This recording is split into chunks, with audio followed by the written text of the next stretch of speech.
연애한 아마 여러분들도 그런 경험들이 있으리라 봅니다.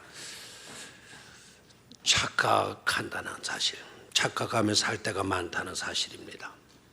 어떻게 보면 착각이라고 하는 것은 모든 인류의 공통된 과제가 아닐까 싶기도 합니다. 왜 그런가 하니까 우리 모든 인간들은 온전치 못하기 때문이죠. 불완전하기 때문에 착각하는 겁니다. 연애하는 남녀들도 착각에 빠질 때가 많다고 합니다. 결혼만 하면 깨가 쏟아질 거야. 착각이라는 거죠. 시어머니들도 종종 착각에 빠진다고 합니다. 아들이 결혼을 하고도 자기 부인보다 엄마를 더 먼저 챙겨줄 거야. 착각이죠. 아가씨들의 착각이 있어요. 자기는 절대로 아줌마가 안 될 줄 안다는 거예요. 뭐 아가씨들만 그것만 그러겠어요. 항상 거울을 바라보면서 또 남자들을 대하면서 자기가 마치 공주인 양 행세하는 것. 공주병도 착각의 일종이죠. 남자들은 착각하지 않냐? 남자들도 착각할 때가 많다라는 거예요. 아무것도 아내를 도와주지 않던 남자, 그날따라 젓가락이 없는 걸 알고 자기의 나무 젓가락 하나 딱 부러뜨려 주고는 꽤 괜찮은 남자인 줄로 생각하는 거. 썰렁해요? 여자들의 착각, 어쩌다 사진이 잘 나오면 자기가 이쁜 줄 안다는 착각. 그런데 이 글을 읽는 사람들의 착각도 있다라는 거예요. 자기는 절대로 그런 착각을 안 하는 사람인 줄로 안다라는 거예요. 이와 같이 이 세상에는 여러 유형들의 착각이 있어요. 그런데 착각이라고 해서 다 나쁜 것만은 아니죠. 긍정의 착각이 있어요. 긍정의 착각. 긍정의 착각으로 말미암아 긍정의 결과를 얻게 되는 경우도 없잖아 있습니다. 1, 2부에도 말씀을 드렸지만은 초등학교 5학년 학생이 있었어요. 공부에 별 취미가 없는 거예요. 학교도 다니기 싫어가지고 늘 결석 많이 하고 그러다 보니까 학교에서는 골치 아픈 아이, 문제아로 낙인이 찍히게 되고 겨우겨우 학교에 가게 되면 아예 선생님마저도 이제 그 아이를 구석자리로 밀쳐버린 거예요. 그런데 그해 가을에 이때까지 담임을 맡아왔던 선생님이 다른 학교로 발령을 받고 새로운 선생님이 오셨는데 이 선생님은 오시자마자 그 자기에게 눈을 맞춰 주는 겁니다. 근데 이 아이가 새로운 선생님은 다르네? 자꾸 나만 쳐다보잖아. 이 선생님은 나에게 관심이 많은가 봐. 나를 좋아하는가 봐. 그런 생각을 가지고 열심히 공부를 하고 결석하던 아이가 열심히 다른 아이보다도 더 일찍 학교에 나가고 이 아이가 달라지기 시작한 거예요. 완전히 달라졌어. 공부 잘하는 학생이 되어진 겁니다. 나중에 한 거는 새로 부임해 오신 담임 선생님이 눈이 안 좋아서 그걸 사시라 그러잖아요. 사시기가 있어가지고 앞을 쳐다본다는 게 그 아이의 눈동자가 간 거예요.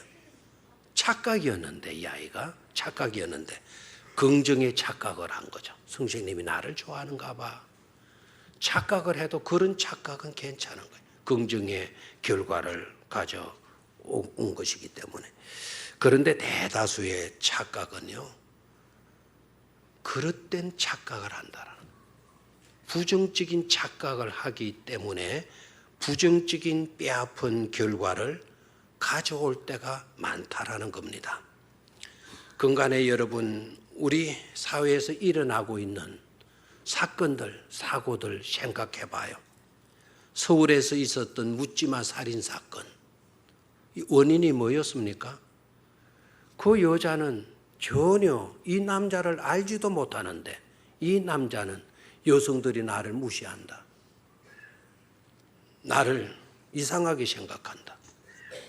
그래가지고는 전혀 그런 생각, 전혀 알지도 못하는 여자를 그대로 칼로 찔러서 죽여버리고 말았다 그러지 않습니까? 요사이 수사를 해보니까 그 젊은이가 정신적으로 이상이 있는 그런 자. 그 와서 기자회견하는 거 보니까 너무 이 친구 담대하게 대연하게 이야기하는 게 너무 꼴불상이었잖아요. 부산에서 있었던 폭력 사건. 그 모든 원인들을 보게 되면 착각으로 말미암은 거예요. 착각으로. 그러다 보니까 소름 끼치는 그와 같은 일들이 우리 주변에 발생하고 있는 거죠. 남은 그렇게 여기지 않는데 자신을 무시한다고 생각하는 거예요. 착각이죠. 남은 그런 뜻으로 말하지 않았는데 듣는 사람은 자기를 두고 비방한다고, 자기를 멸시해서 저런 말을 한다고 이렇게 생각하는 거예요. 이것이 바로 착각이죠. 이게 문제 아닙니까? 열등의식과 피해의식으로 유발되는 착각이라고 하는 이건 심각한 문제가 아닐 수 없는 것이죠. 본문의 케이스를 보아도 우리는 그것을 알 수가 있어요. 오늘 본문의 내용, 착각 때문에 일어난 불행이다. 이렇게 결론적으로 말씀을 드릴 수가 있겠습니다. 한 부자가 탁월한 기술을 가지고 그리고 열심히 농사를 해서 수고해서 그 해에 많은 소출을 거두어 들였다는 것 아닙니까? 너무나 잘 된 거죠. 하는 수 없이 창고도 넓혀야 돼요. 좋은 일이 있으니까 고민도 많아요. 그 해에 풍년이 들지 않았다면 창고 걱정 안 해도 될 건데 너무 많은 풍년이 들고 수확이 이루어지다 보니까 창고를 넓혀야 되겠다는 고민을 하게 돼요. 그래서 창고를 넓히게 되죠. 그리고 인생 설계도를 다시 그리기 시작합니다.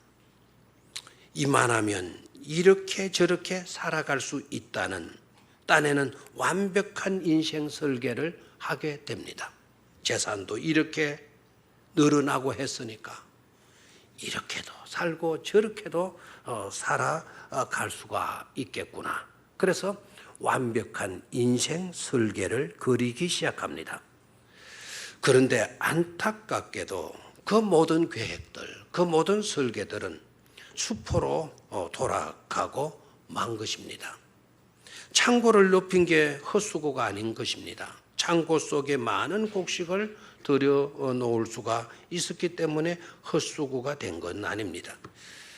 뿐만 아니라 하나님께서 그 부자를 향해서 이렇게 말씀을 하십니다. 어리석은 자라고, 어리석은 자야. 이 어리석다라고 하는 이 말 속에는 너는 멍청이다라고 하는 뜻이에요. 영어 성경으로는 you fool입니다. you fool. 너는 바보다라는 거예요. 너는 바보다. 이 바보야. 이렇게 하나님께서 부르시고 계셨다는 거예요. 그 사람을 너는 바보. 너 바보. you fool. 그리고 단순히 어리석다라고 하는 바보라고 하는 말로 그치는 것이 아니고 너의 인생 설계는 아무짝에도 필요 없는 무용지물과 같은 것이 되고 말았다라는 뜻이에요. 네가 수고했다. 네가 열심히 생각하고 그리고 완벽하리만큼 철저하게 그려놓았던 너의 그 인생 설계는 아무짝에도 필요 없는 무용지물이라는 뜻입니다. 그러면서 한마디 딱 하죠. 그 이유를 한마디로 요약해요. 오늘 밤에 너의 영혼을 불러가면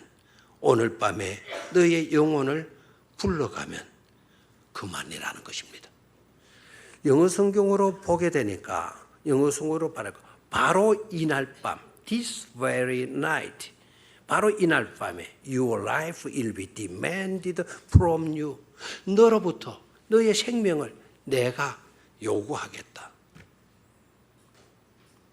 집을 요청을 하겠다라는 거예요.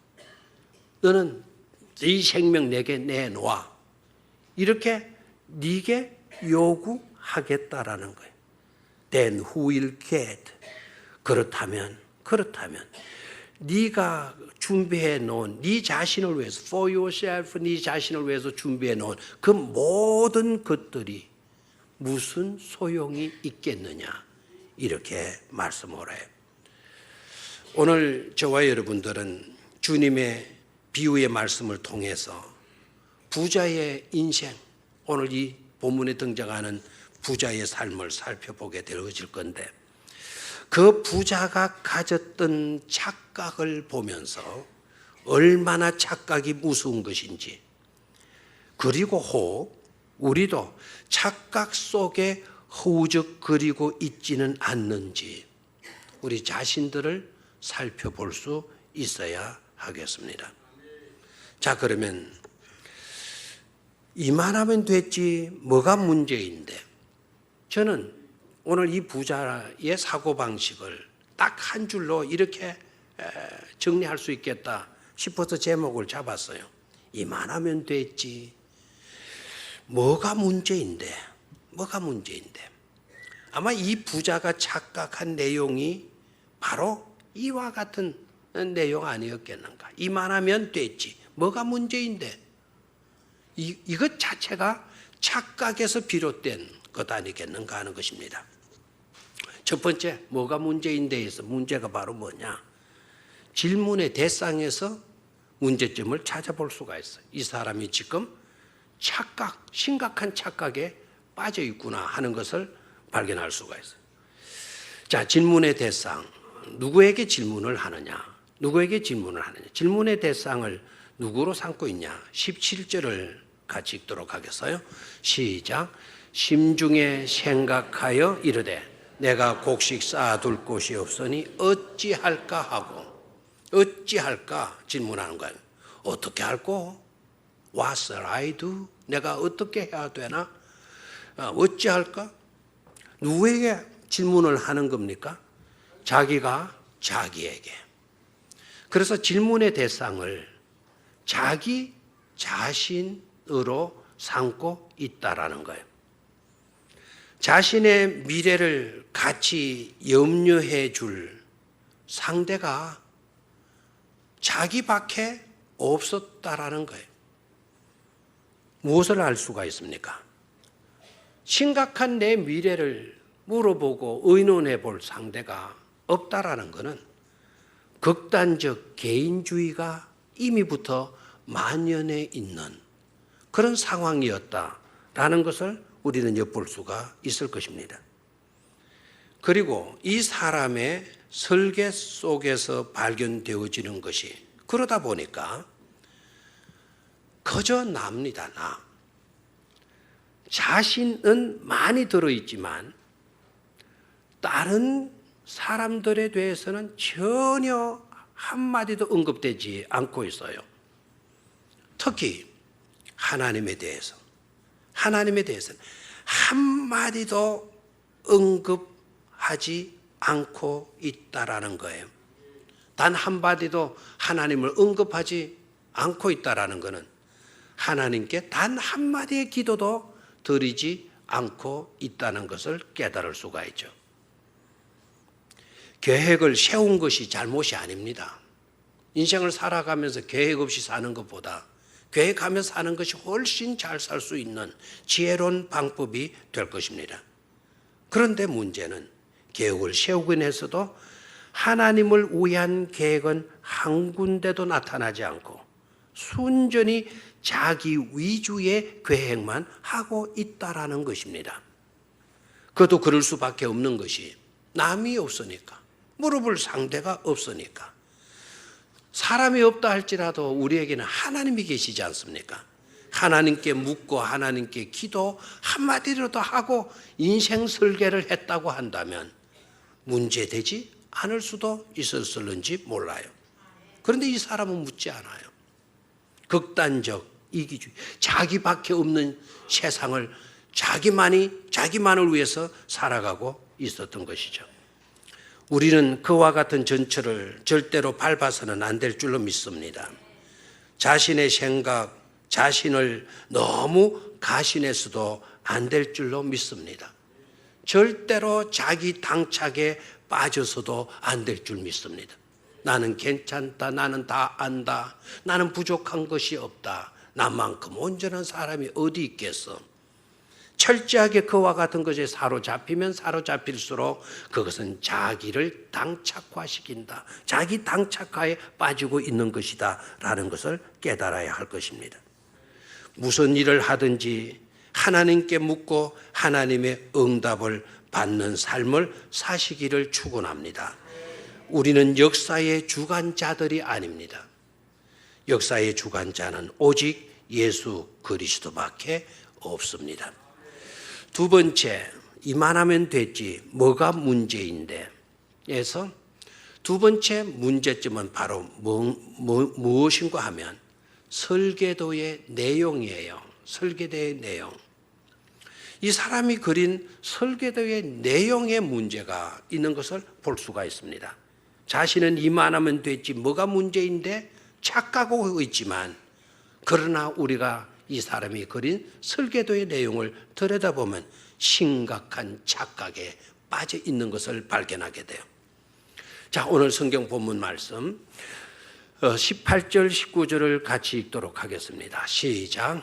또 이르되 내가 이렇게 하리라. 내 곡간을 헐고 더 크게 짓고 내 모든 곡식과 물건을 거기 쌓아두리라. 또 내가 내 영혼에게 이르되 영혼아, 여러 해 쓸 물건을 많이 쌓아두었으니 평안히 쉬고 먹고 마시고 즐거워하자 하리라 하되. 이 사람의 설계 내용 봐요. 내 소유가 많으니 내 인생이 즐거울 것이고 내 소유가 많으니 내 미래가 보장될 것이라고 하는 착각에 사로잡혀 있지 않습니까? 여러분, 소유가 많으면 내 미래가 보장되는 겁니까? 소유가 많으면 내 인생을 엔조이하고 향락에 빠져 살아도 되는 것입니까? 성경은 절대로 그렇게 말씀하지 않습니다. 성경은 그와 같은 사고를 거부합니다. 절대로 믿음의 사람들이 그렇게 생각하게 되면 그건 잘못된 거다. 그걸 거부하셔. 성경은 우리의 미래는 소유의 넉넉함에 있지 않다고 성경은 말을 해요. 소유에 있는 것이 아니라 우리의 미래는 하나님 안에 있다고 성경은 밝히고 있습니다. 하나님 안에 평안이 있고 하나님 안에 자유 있고 하나님 안에 길이 있고 하나님 안에 안전이 있고 하나님 안에 부요가 있고 하나님 앞에 행복이 있다고 성경은 끊임없이 우리에게 말씀해 주시고 있는 것입니다. 또한 이 부자는 자신의 부를 자기의 것으로 여기고 있어요. 이건 내가 벌었으니, 내가 수고하고 내가 거두어들인 수확이니 어디까지나 이것은 내 거야. 자신의 부를 자신의 것으로 여기며, 그러니 내 마음대로 해도 좋아, 내 마음대로 할 수 있다라고 하는 착각에 빠져 있는 것입니다. 그래서 보십시오. 자기 좋을 대로 향락을 위한 계획을 세우고 있지 않습니까? 이렇게 소득 많이 창고에 이렇게 곡식으로 채워 놓았으니 염려할 게 뭐가 있냐? 이제 평안히 쉬고 먹고 마시면 되는 것 아니겠어? 즐거워하자, 엔조이하자, 이렇게만 생각을 해요. 그런데 문제는 그와 같이 자기 좋을 대로 향락을 위한 계획을 철저하게 치밀하게 세워놓기는 했어도 사명을 위한 계획은 한 군데도 없어요. 부자 된 것에 대한 사명, 구원받은 것에 대한 사명, 하나님의 사랑과 은혜를 받고 있는 것에 대한 사명, 이런 사명은 한 군데도 나오고 있지 않다라는 사실입니다. 여러분, 누차 강조하지만 은혜는 하나님께서 우리에게 주시는 거저 주시는 선물인 줄로 믿습니까? 은혜는 은사는 돈 주고 사는 게 아니에요. 하나님이 값없이 우리에게 주시는 것입니다. 근데 은혜 받은 우리들에게 있어서는 반드시 필수적으로 따르는 요소 하나가 있다 그랬죠. 그게 바로 뭐라 그랬나요? 사명인 거예요. 은혜는 하나님이 값없이 주시지만 은혜를 받은 우리들에게는 뭐가 따른다? 사명이 따른다라는 거예요. 사명이 따른다. 그런데 이 부자 보십시오. 많은 부는 얻었어요. 복은 받았어요. 복은 받았지만 복에 대한 사명은 전혀 보이고 있지 않습니다. 지난 월요일 날 우리 울산 성서 신학원 학생들과 더불어서 소풍을 갔어요. 영천과 경주 두 곳으로 우리가 소풍을 갔습니다. 영천에 가서는 우리 교회, 우리나라의 목조 건물로 된 기역자 교회로 유물로 남아있는 그 자천교회라고 하는 곳이 있더라고요. 저도 처음 가봤는데 기아집 두 채를 목조로 된 기아집 옛날 두 채를 참 정말 아주 정교한 기술로 안에를 헐고 교회당을 만들었어요. 그대로는 옛날 쓰던 그 교회에 지금도 그 교회에서 예배를 드리고 있더라고요. 거기에도 한 장로님이 자기 전 재산을 교회에다 바쳤어요. 그래서 그 자기가 살던 집을 개조해서 교회당 만들고, 그리고 이분이 꽤나 부자였던 것 같아요. 3,000평 되는 대지에 그 자기 기아집으로 한옥을 탁 지었는데 그 한옥도 교회를 바쳐가지고 그때 당시는 서당으로 썼어요. 교회 학교 서당으로. 근데 지금으로 말하면 우리 교회 학교 우리 교회의 교육관으로 다 쓰도록 만들어. 그래서 거기에 기념비도 세워놓고 그 교회 들어가서 예배를 드리는 거 너무 감동스러운 거예요. 교회당은 조만하지만 두 채를 한옥 두 채를 붙여놔봤자 평수래야 얼마나 되겠어. 가운데 칸막이가 딱 되어 있고 여기는 남자 여기는 여자. 그러니까 남자가 이렇게 졸고 있어도 여자들이 조는지 안 조는지 쳐다볼 수가 없는 거죠. 이렇게 존다고 이야기해도 아직도 졸고 계시는 분이 계세요. 이쪽에 있는 여자분들이 졸고 있어도 남자분들이 볼 수가 있어요 없어요? 얼굴도 못 보게. 그리고 칸막이가 천장까지 쳐져 있는 게 아니고 사람 눈높이 앉으면 보이지 않고 서면 보이고 하루 정도 칸막이가 옛날 그대로 보존이 되는. 근데 강단이 조그만한데 강단에서 서서 보니까 강단에서는 전혀 칸막이가 쳐져 있는 교회당 같이 보이질 않아요. 기둥 하나 딱 가운데 서 있는 것처럼. 참 교회당이 너무 아름답고 그 교회 담임하시는 목사님 10년째 그 교회 담임하시고 계신다고 하는데 그분은 교회사를 전공한 교수더라고요. 우리 교회를 너무 잘 알아요. 처음에 교회 소개를 안 하고 울산 성서신학원 학생들이 소풍 왔다라고만 소개를 했더니 병영교회 깜짝 놀라. 그때부터 대하는 뭐 그 모습이 달라지는 거예요. 막 없는 것도 갖다 주고 그래서 막 병영교회 꼭 오고 싶어 했다고. 자기는 교회사를 전공하다 보니까 경남 지역에 우리 병영교회가 그렇게 역사를 잘 가지고 있는데 한번 울산에 못 왔다고. 우리 교회 교육교사 김찬희 전도사가 그것도 목사님 밑에서 공부를 했대요. 뭐 다 우리 교회 내막을 다 알고 있더라고요. 그래서 혹시 무슨 자료들 없냐, 우리 교회가 자료가 없는 게 참 안타깝다. 자료라고 하는 게 당회록 하나 있고 옛날 선교사님 쓰던 당회록 하나 있고 그다음에 종각 하나 있는데 종각은 이번에 복원해 놨다. 당회록 그때 그것만 있어 얼마든지 우리 유산 지역으로 기독교 문화 유산 지역으로 선정될 수 있겠다고 막 꼭 오시겠다고 저도 오라고 그랬어요. 참 얼마나 감동이 되는지 몰라요. 한 장로님의 헌신, 전 재산을 교회에 바쳐가지고 그 교회가 지금까지 또 우리 기독교 유물이 되어서 보물이 되어가지고 현재 그 교회가 그대로 보존되고 있다는 사실. 그리고 경주에 왔어. 경주에 와서는 그 채부잣집을 방문을 하고, 그리고 경주에 와서 불교 속에 들어있는 기독교를 찾는 그런 일을 했어요. 소풍 간 게 놀러 간 게 아니라 뭐 공부죠. 소풍이 다 공부니까. 채부잣집을 딱 가는데, 저도 옛날에 채부잣집을 갔거든요. 근데 옛날에는 그냥 그렇게 했더니 지금은 엄청나게 막 얼마나 잘 갖고 오는지 몰라요. 뭐 이제 이런 우리나라가 문화를 중시시 여기고 뭐 휴식 공간, 자연 공간 이렇게 해서 얼마나 우리 주변에도 좋게 해놨습니까? 잘 해놨어. 그런데 우리가 그 채부잣집을 구경을 했는데 옛날에 보던 그 집이 아닌 것 같아요.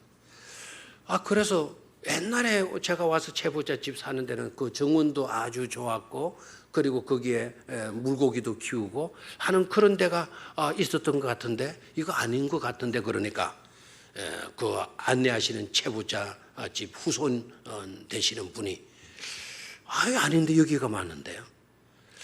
근데 거기서 제가 전신도 먹고 뭐 그런 기억이 나다 그러니까 요수궁에 제가 갔대요. 그건 음식점이지 그게 사는데 아니라 엉뚱한 데 보고 이제 그것도 뭐였다? 착각이었다는 거예요. 그것도 착각하고 있었다. 그래서 거기 설명을 해주는데 일단은 굴뚝이도 많이요.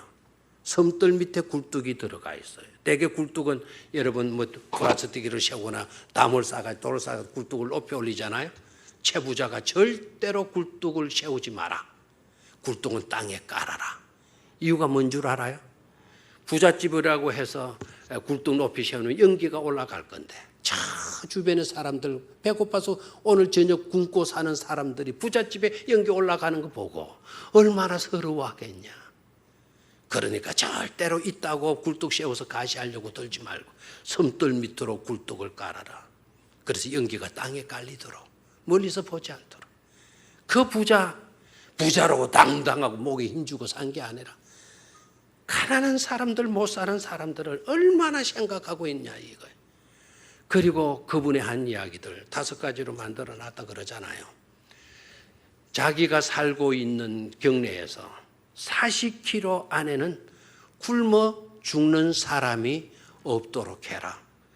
그 채부잣집에서 40km면 우리 울산도 해당이 되는 겁니다. 울산에 있는 사람도 굶는 사람이 있어서는 안 된다. 그래서 자기가 그런 사람들을 뭐 해주라는 것이죠? 도와주라는 것 아닙니까? 절대로 배설을 해도 최고의 자리는 올라가면 안 된다. 항상 최고보다 아랫자리까지만 올라가도록 해라.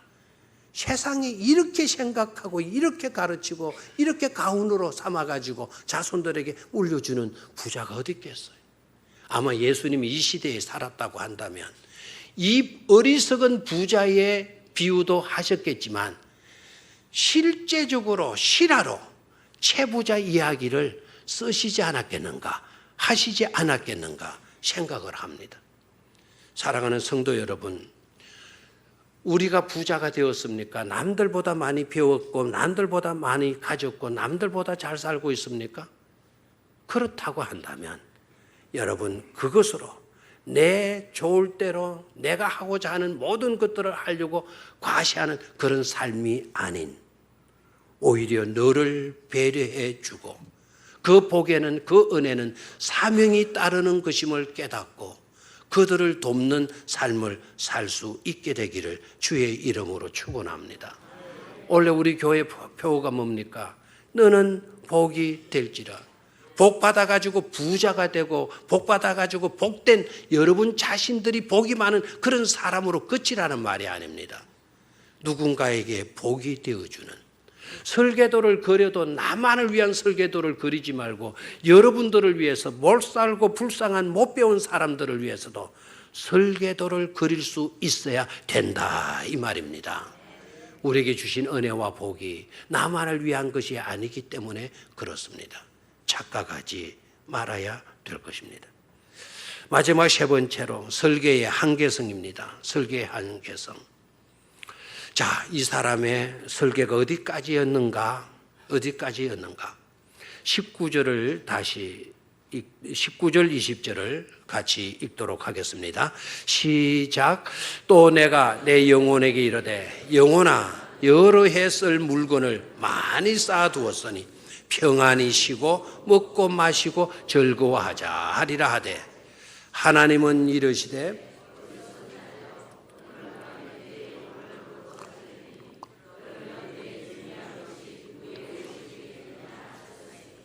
자, 이 사람의 설계의 영역이 어디까지 하는 거예요? 여러 해까지입니다. 여러 해 쓸 물건을 많이 뭐 했다? 쌓아두었으니. 그러니까 이 사람에게 있어서는 내일과 미래는 있어요. 여러 해까지는 있어요. 그러나 없는 게 있어요. 바로 뭡니까?